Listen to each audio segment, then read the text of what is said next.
on a strong woman dedicated to our youth president, Mrs. Florence Ibach, the Queen of Nuremberg, is Nwanyina, Germany. She is our present, a born leader full of wisdom. She nurtured an initiative, and today we are proud she did. A strong woman, a born leader, with charisma that inspires, and wisdom that guides. In every challenge, she stands tall. With courage and grace, she conquers all. Her strength is a beacon, her spirit so bright. She leads with conviction and follows the light. Her heart is her compass, her mind is her sword. In her, we find hope. In her, we find more. A pillar of strength, a mentor, a friend. Her legacy of greatness will never end. At Clear Beauty, all fine star UIG Ndiama UIG Ifunanya no phobia.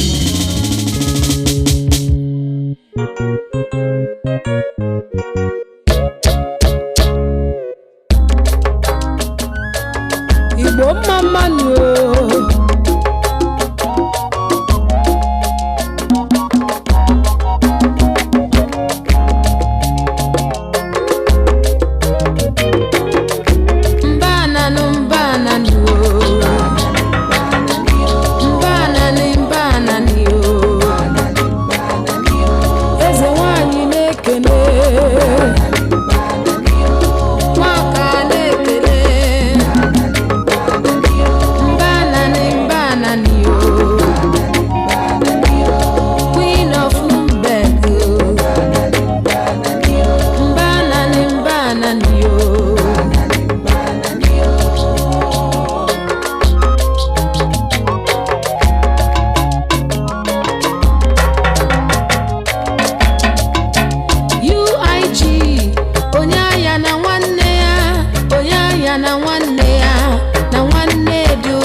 Baby,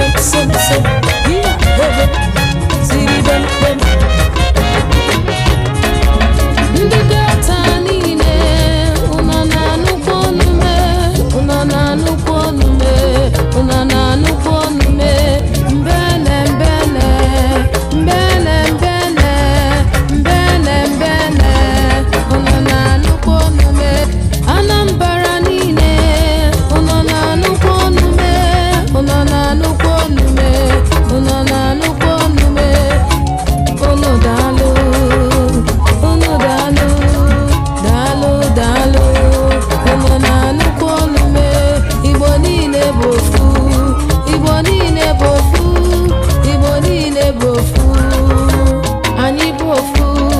Enugwu niile, unu na-anụkwa onume, unu na-anụkwa onume, unu na-anụkwa onume, unu dị